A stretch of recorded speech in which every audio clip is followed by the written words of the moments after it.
Hello, welcome to Trading Photos. This is CY Entertainment Tonight, and I am your host, Paola Palacios. Today we have Warren Bob with us today. How are you? Very good, Paola. Thanks for having me. Of course. So, Warren is an actor. You have probably seen him in Orange is the New Black, Gotham, Patty Cakes, and Limitless. Yes. I mean, among many others. So, tell us about your background. How did all this start? Oh gosh, it's a long story.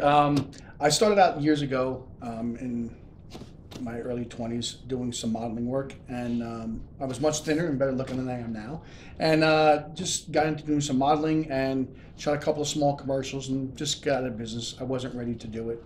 Then about 10 years ago, 12 years ago, a friend of mine was working for a production company, small independent production company in City Island, and said he was working on a project and one of the characters reminded him of me, and he asked me to come in for an audition. So I went in for the audition, and here I am. So it's been a long road. It has not been, it's never easy, if you work hard in what you're doing, but I enjoy it, and I don't consider it a job. I consider it who I am as an actor. So It's what you love to do. I love to do it. Yeah, it's what I love to do. It really. And then you said that you started with student films. Yes, I Right? started out, when I first started, when I made a decision to go into this, I said, I'm going to give myself a year and see if I want to do it, and B, can I do it? Because there's a lot that goes into acting. It's not just memorizing lines. And so my first year, I did about 25 student films in the first year. And I thought I was like, oh, this is great, this is so easy, but student films are not. It's just basically for the student to get his film out there and show his camera skills. The actor, as long as you can pronounce vowels, you're going to get booked. So I thought it was so easy. It turns out it's not. And then after that, I said, okay, now I'm going to start going into doing some background work, getting on set, working with established actors with studios, and watch them how they work. Okay. The most important trait you can have as an actor, the most important thing you need to know is not so much your mouth, not so much your eyes, it's your ears. Listen to what's going on. It's the most important thing as an actor because you learn a lot. If you just shut up and listen, you'll learn a lot more than anything else. So I did that for about 6-7 months. I did some background work in some local New York shows like Law and Order and Kings and a couple other shows. And then I started submitting to other things and going on. At that time, that's when the internet started coming into fold. When you had the breakdowns. Breakdowns are when they put out the auditions for the movies or the television shows or whatever you're doing. And I started getting into that and learning about it, because back in those days when I first started, you used to have to walk around going door to door with your headshot and resume. And now everything's digital. Exactly. Now it's all through the computers now, which makes it a lot easier for actors. And then I just booked a web series, and I got lucky that I said 2 words on it, and it wound up being a SAG project, which I didn't even know about, and then I became SAG. What were the 2 words? You're fired. You're fired. It was a small web series. I worked with someone on a student film about a year earlier, and the guy remembered me and called me up and offered me the job to come back. I never even knew it was a SAG show. And like I said, did You it. got lucky. And I got very lucky. I was very fortunate. And I made goals for myself. I said within a certain amount of time, I wanted to have a website, a reel, functioning reel, and I wanted to have be SAG, be in the union when I thought the time was right. Because too many actors, I think, early on, they want to get in the union right away, and you don't need to do that right away. Because what happens is, as you go up the ladder, and if you're going to book, say something for union, you want to become SAG, which is the union. The world gets smaller. Where if you're non-union, there's a lot of non-union working out there, and I recommend that any actor, if you're out there, is that you should do as much non-union work as you can in the beginning to learn. Okay. Find out things about yourself as an actor, what you can and cannot do, what your strong points are, what your weak points are, what we need to work on. And you can do that by doing a lot of non-union work, because there's still non-union shows out there. So is there a reason why they don't let you do that work when you're When you're union? Yeah. No, because you're union, it's a different pay scale. It's completely different pay scale. It's a whole different world. No wonder. It's very much different. Okay. I mean, it's good for when you're first starting out, but there are TV shows out there. I mean, my own personal opinion, should be more union stuff, but they can't afford to do it. Okay. I guess. So that's when it comes down to the network decides I want to go non-union and as opposed to union. So it's just a different pay scale. It's a whole bunch, a lot of things just fall into place differently when you're a union show to a non-union show. Got it. Okay. So. And then you started, like when you were doing the non-union stuff, you mentioned that you did not take any acting classes, right? No, I started taking acting classes a couple of years after I started doing background work. I decided, you know what, I'm going to give this a shot. Okay. And so then I started going to school. I did an off-Broadway show called Marry, F, or Kill, based on the game show. It was a comedy, and it did very, very well. And then I realized it's okay, I really do enjoy this, and I want to do it. Because that was my first stage experience. Okay. So I then went to Terry Schreiber Studios in New York City, and I went there, and I was there for about almost a year, taking classes on and off, in and out, doing different things and auditioning. And then I found an agent through working again on a student film. Someone recommended me to their agent. Okay. I went to them, and I started with a small agency. They got me going, and then I started, going in for regular auditions for regular network stuff and films and commercials and theater. Okay. And what's the difference between the theater and being in front of the camera? I know that it's different. It's two different animals completely. In film and television, you can, as you know, and most people know, that you get, up to 10 takes to do a scene. And whereas you're doing an acting, when you're on stage live, that is your take. Okay. You get one take. But there's a lot of rehearsal that goes into it. It's much harder being a stage actor than a television and film actor. Because I can get, especially on television, sometimes you're getting a new script that morning, and they give you an adjustment, and they'll say, okay, we're going to cancel the scene. We rewrote the scene. We're going to do this. Mm-hmm. And then you're sitting in your trailer and you're reading over your scene. You have to memorize that scene and get back into the scene. And then you go and you do it. Now, obviously, you're going to make mistakes. All actors make mistakes. And they know that. So they'll give you some time. So you'll have extra takes to do it. But when you're doing theater, you have one take when you're live. All your other takes is your rehearsal process, which is why most shows can go anywhere between 6 weeks to 3 months of rehearsal, depending how big the show is. Mm. So those are your takes, your practices, your rehearsals, and that's everything that goes in effect. And then when you're live, every show you do live is different. Like when I do, I've done some off-Broadway shows, and I have one coming up, which we'll talk about later, I hope. And every show is different.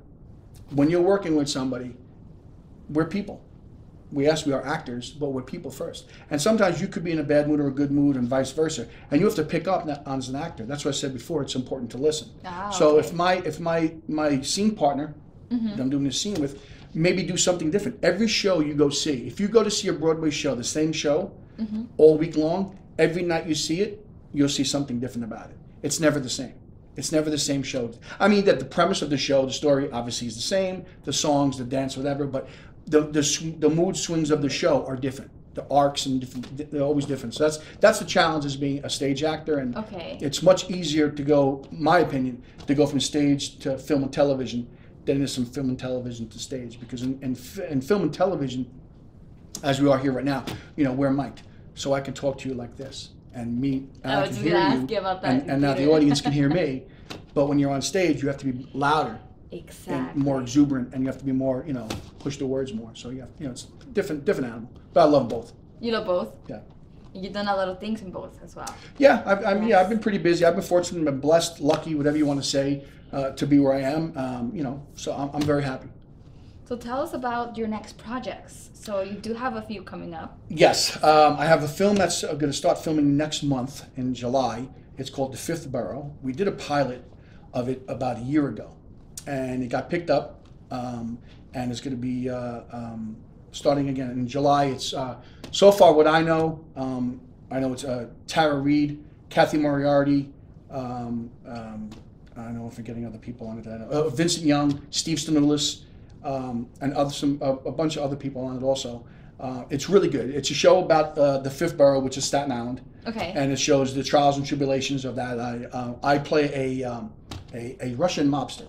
Oh, really? Yeah. I don't want to give away too much of it, but I play a Russian mobster, and there's a little bit of conflict and like a turf war, so to speak, going on.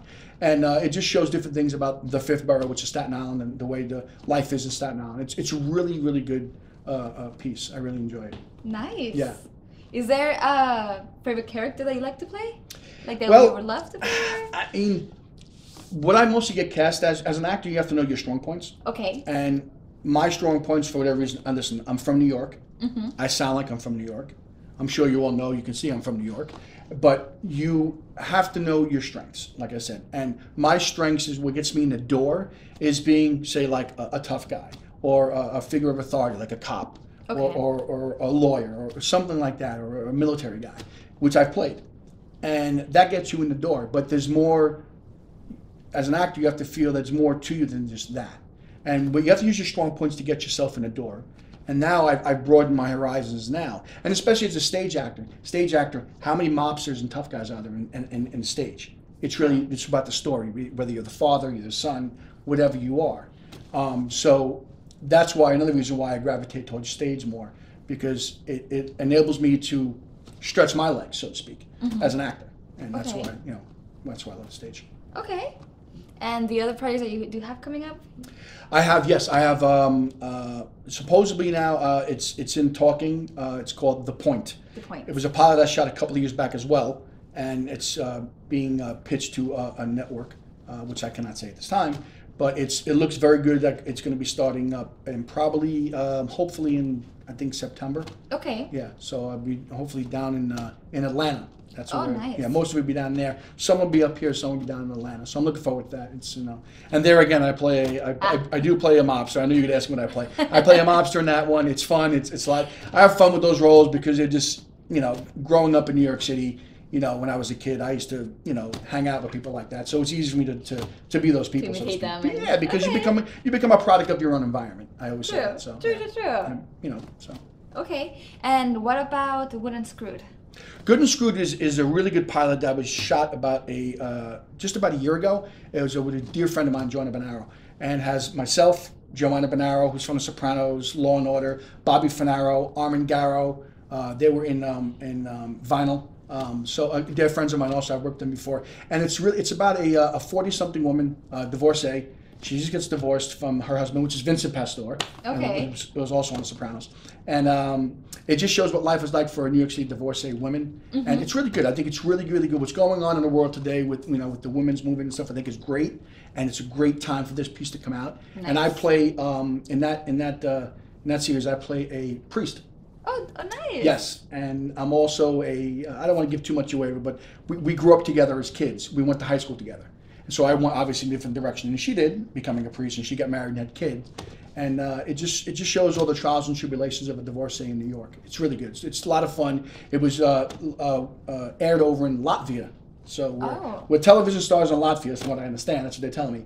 And I did very well. And it's still in festivals around here right now, but it's very close to being picked up by a network, from what I understand. Very close. Oh, nice. That's great. Mm-hmm. Yeah. And then we have another one, Lost Cat Corona.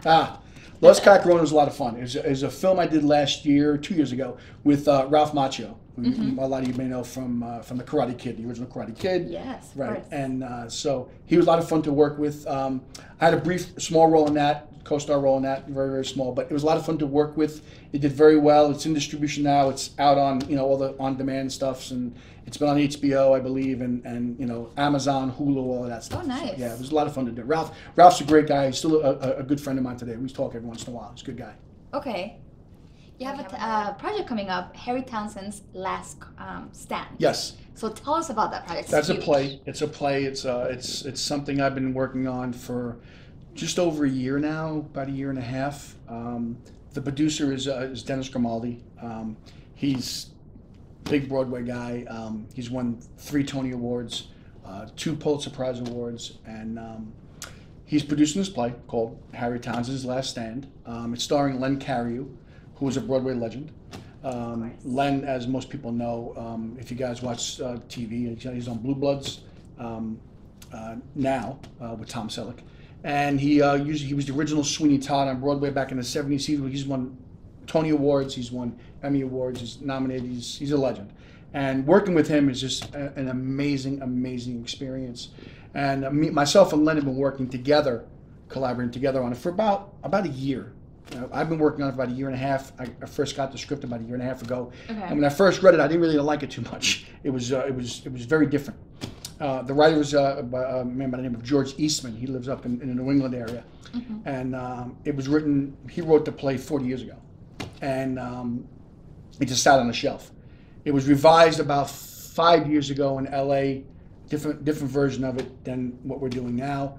And then Mr. Grimaldi got a hold of it, and he introduced it to me. And like I said, when I first read it, it was very slow. It was very elongated, long-winded, so to speak. And he worked on it with the author George Eastman, and we did a couple of readings in New York City, and it went very, very well. And right now it's in the funding process right now, and it's going forward, and they're booking a theater. I think sometime in the next week or two we'll know. Nice. And it's being directed by Peter Scolari.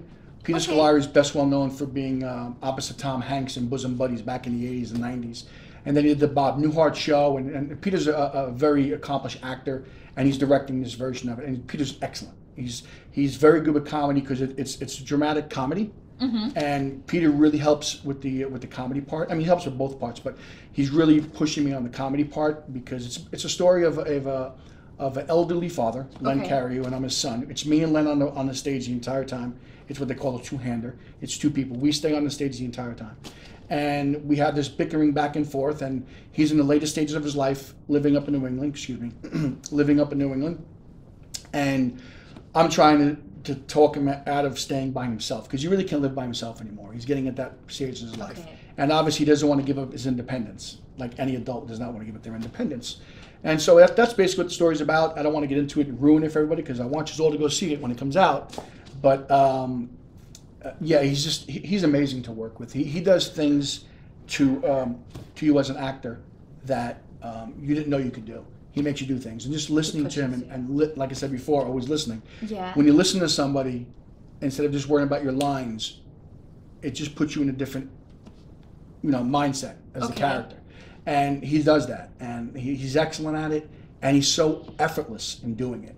Where some people try so hard to act, and the worst thing you can do as an actor is act. That's right. Don't act. Just be in the moment. Be yourself. Because a little bit of every character that you do, there has to be some of you in it. You can't just be, a character. Completely different. Yeah. I mean, yes, you are going to be a little bit different. Like if I play a killer, I've never killed nobody. Oh, yeah. I have not killed nobody. But you haven't killed. Yeah, I've told the camera I haven't killed nobody. But also you have to think like a killer would think. But still within who you are, so to speak. I don't know if that makes really a lot of sense. It does. Some people may get confused by that. But getting back to Len, he's amazing. Matter of fact, I was in Chicago last weekend with him. He's on tour with his own little one-man show. Not little, but it's a big one-man show called Broadway and the Bard, and he's traveling all over. He did Chicago. He's in LA right now. Oh, nice. And he invited me out to come see the show. I went out last week to see him. And, we were talking some business and having a good time, and, his show's very, very good. I think it's coming back to New York, so if people out there look for Len Cariou on Broadway and the Bard. I think it's coming to New York maybe in late summer. It's really good. But working with Len, working with Dennis Grimaldi, Peter Scolari, George Eastman, I mean, they're excellent. And they're so giving, and they give you a lot of leeway as an actor. And as an actor, you really love that. And it's very well respected. I respect them for that. It's great that you're working with him, and you're working around so many talented individuals. Oh yeah, I've been blessed, lucky with directors and actors, and I've been very, very lucky. So you mentioned about the techniques that you use for acting. Right. So tell me now, is there something that you do before camera to help you act better, to get into character? Yeah, sure. It depends on the type of character you're playing. Okay. And there's different methods and different techniques that you use as an actor. It's not, acting is not one technique. There's so many different things. There's Meisner, Stanislavski, Strasberg. There's all different kinds of acting techniques that you learn in the school, which I've learned at Terry Schreiber, HP Studios, when I've taking classes there. Depending on the character you are, and if it's a dramatic role, if you have to be a happy role, if it's a singing role, I do sing a little bit, and if you're angry, if you're if you're sad, like I said before. So if I'm in a situation, I did a film many years ago called Man in a Box. It was done down in Pennsylvania. I did it in Scranton, Wilkes-Barre, and I played a killer. And there was a scene I was doing where I was getting ready to kill, towards the end of the movie, I was getting ready to kill two of the characters that robbed me. And one of them happened to be a really good friend of mine. And so it was a very intense scene. And I had to tell the story, and they were tied up in chairs, and I was walking around them like a shark circling the waters. And I was telling the story and blah, blah, blah. And it was just very intense. And I had to put myself in an intense situation. So when I did it once. We did what's called a camera rehearsal. Okay. Which, some people might not know is you do rehearsal for the cameraman to see where you're going to move, lighting, sound, etc. Because they have to see where you're moving. So I did the scene, and we did a camera rehearsal first. And I did it, and I walked around. And I was so involved, so intense with it. They yelled, cut, and the actor said, he's ready, let's get him going. The assistant AD said, go wait outside. Now here I am in Pennsylvania. It's 12 o'clock at night. I'm standing outside in this rural area with a gun. It's a fake gun, prop gun. And I'm out there, and I'm walking back and forth because it's so intense. It's called method acting. That's when you really become involved and really become that person.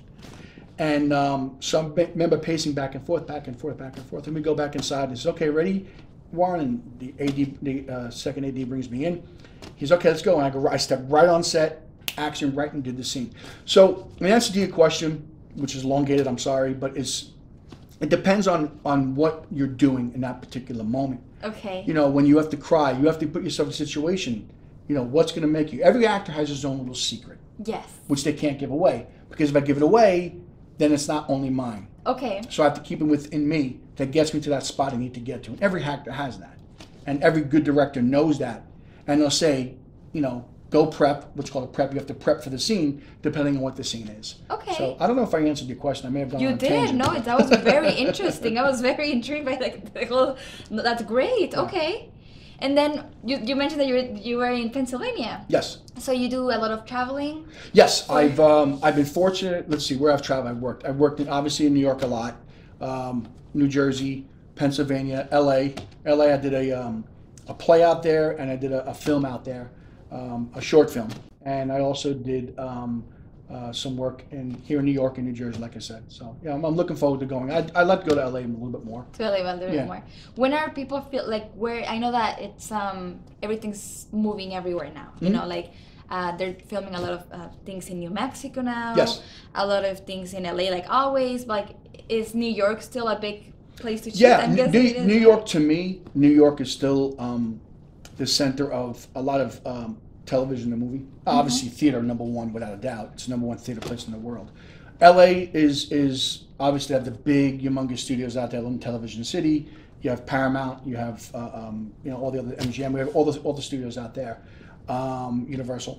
And now what's coming up big now is Atlanta's becoming a big spot. Because there's a lot of tax breaks down there they're using, and Tyler Perry is really has built a new studio down there, and he's Mr. Atlanta. Okay. Anything that goes to Atlanta basically goes through him now. He's like the mecca of Atlanta. Everything that goes down there. And I'm actually going down there. I told you I'm shooting at the Point down there. I don't know. I'm not in his studio, but a different studio. They have a couple of sound stages down there they're looking at, and we'll be shooting down there. I'm looking forward to going down to Atlanta. I've never been to Atlanta, so I'm looking forward to going shooting down there. That's great. Yeah. And then one more question. Sure. I know that for you, I mean, it's for everyone. Family is everything. Mm-hmm. So, when you did this huge career change, what was it, like 15 years ago? Mm-hmm. What was their reaction? They thought I was crazy. Really? Yeah. Well, they were supportive, but like any family, they're going to support their kid, or their brother, or whoever it is. My mother's the one when I told you when I touched on the modeling stuff. She pushed me into the modeling stuff years ago, and she supported me on it. So she believed, in what I was doing at the time. And then when I got away from it, I did other things in life. I was a jock, and I coached football. I played hockey. I tried out, for all different kinds of different sports. And but they supported me. But it was funny in the beginning, when you start doing student films or independent films. And the first thing your family asks is, when's it going to be in the movie theaters? It's not. Then why are you doing it? And you have to explain. You have to explain this is how it works. It's a process. I'm not an actor yet. I'm learning the whole process. And now when they see all my stuff, that I'm out there now and I'm on television, I'm in the theater, and I'll never forget, my mother came to see me the first time she saw me live when I did that play called Marry, F or Kill. It was a comedy. And I played this, it's basically about 4 couples, written by Joanne Moscone. And it's about 4 different couples and the trials and tribulations of relationships, different kinds of relationships. Okay. And I played a guy like an Archie Bunker type guy. He was a Guido from Brooklyn, His name was Vince. And he was married to, he had his wife, and real quick story. And so there's a scene, the opening scene, where their relationship, their love is based on the fact that they constantly argue with each other. Which people have relationships like that. That they only love each other when they're arguing. Okay. And how weird it is, but there are people that like that. So in one of the scenes, we have an argument, and I don't physically, but I emulate raping her, having sex with her on the stage, behind the table so you can't see anything. Okay. So when I got the script and I got hired, and I sat down and I said to my mother and my family, I said, look, I want you to look at the script. I want you to look at the scene. Can you handle me doing that? She says, am I going to see you have sex on stage? I said, no, it's going to be Emily. You're not going to see me having sex on stage. So she comes to the play. Anyway, we do the scene, and I've never, and still to this day, never in my life do I ever get nervous on stage when anybody's, because when you're an actor, you rehearse so much, you just tune out the audience and you don't look at the audience. Just like when you're on TV, you don't look at the camera. You're not supposed to look at the camera. Because if you do, that means you disconnect. So anyway, I do the scene. And I was nervous. So the play was over, and I was very nervous to what my mother's going to think. It's just, I cannot believe it. I sat next to my grandson and watched my son have sex on stage. So it was quite, when she said that, it was quite funny. But they support, my family supports me. They come to everything I do. And I'm guessing that it's exciting for them to see you on yeah, TV and everything. And it's good because they ground me. They ground me because at the end of the day, I'm still me. True. Well, is there a place where your fans can find you on? I mean, yes. If you want to go to, you can check me out. I'm on Facebook, or you go to my website. My website is just my name. It's warrenbub.com. I'm on Facebook under the same name. I'm on Instagram. I'm on Twitter. I try to answer everybody as well as I can, and I appreciate everyone's support. I'm not one of those people that looks the other way. I never turn anybody down for a photo op or anything. I love that stuff. I think it's part of the job, and without people watching you, who's gonna watch me? So, that's true. And don't forget IMDb, of course. Of course, IMDb. I'm on IMDb, of course. Thank you so much. You're better at this than I am. So. Well, it was such a pleasure to have you here, yes. Warren. Thank you so much. I really appreciate it. Thank you so much for coming to the show. I appreciate it. My pleasure. Thank you. And there you guys have it. CY Entertainment Tonight. Thank you for watching.